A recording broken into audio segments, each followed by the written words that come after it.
Ahmedabad municipal કોર્પોરેશને pre monsoon કામગીરી માટે બહુ મોટા દાવા કર્યા હતા, પણ એની બહુ મોટી કિંમત અમદાવાદીઓએ ચૂકવવી પડી રહી છે। ક્યાંય પાણી નહીં ભરાય એવા મસ્ત મોટા દાવા કરવામાં આવ્યા હતા, પણ પાણી ભરાયા અને આ પાણી જીવલેણ સાબિત થયા છે। જી હા, લોકો આ પાણીમાં જીવ ગુમાવી રહ્યા છે। આવી ભયાનક વાત અમદાવાદમાંથી સામે આવી છે અને આ તંત્રના કારણે થયેલું મૃત્યુ હોવાનો પરિવારજનો દ્વારા દાવો કરવામાં આવી રહ્યો છે। ઘરમાં પાણી ભરાયા મધુમાલતી આવાસમાં અને 1.5 ફૂટ પાણીમાં એક વ્યક્તિ ત્યાંથી ઘરમાં એમના બાળક માટે નાસ્તો લેવા માટે નીકળ્યો હતો અને એ વ્યક્તિનું મૃત્યુ થયું છે પાણીમાં ડૂબી જવાના કારણે। એમ્બ્યુલન્સ પણ અંદર આવી શકે એવી હાલત નહોતી, પેડલ રિક્ષામાં એમને બહાર લઈ જવા પડ્યા એવી હાલત છે ને અમદાવાદ મહાનગરપાલિકા મોટા દાવા કરે છે। જિગ્નેશ મારી સાથે જોડાયા છે। જિગ્નેશ, મોટા દાવા અમદાવાદ મહાનગરપાલિકામાં, પણ કોઈ કામગીરી થતી નથી અને આખરે આ ભરાયેલા પાણી મહાનગરપાલિકાની બેદરકારી જીવલેણ સાબિત થઈ છે।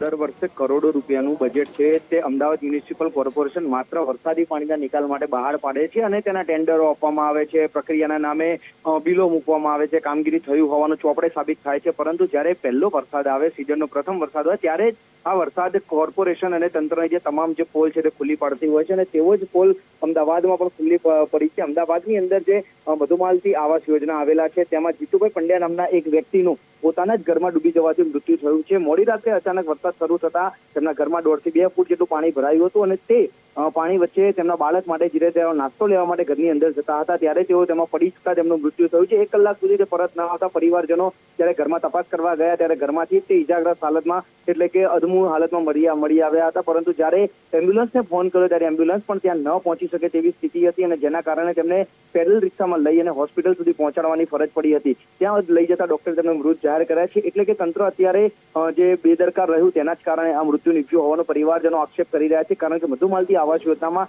આ પહેલી વખત નથી કે જ્યારે પાણી ભરાયો અને લોકોની સમસ્યા વેઠી હોય। 4 ફૂટ 5 ફૂટ પાણી દર વર્ષે ભરાય છે, દર વર્ષે આ સમસ્યા સામે આવે છે, દર વર્ષે રજૂઆત કરવામાં આવે છે, દર 5 વર્ષે તેમના ધારાસભ્યો પણ બદલાઈ જાય છે, તેમની રજૂઆતો તેમના તેમ ઊભી રહે છે। પરંતુ આ જે લોકો છે તેમની જે રજૂઆત છે તેનો અંત જ્યારે તેમને આવવો જોઈએ તે નથી આવ્યો અને તેના જ પરિણામ રૂપે આજે કોર્પોરેશનની જે બેદરકારી રહી તેમાં એક વ્યક્તિએ જીવ ગુમાવવાનો વખત આવ્યો છે।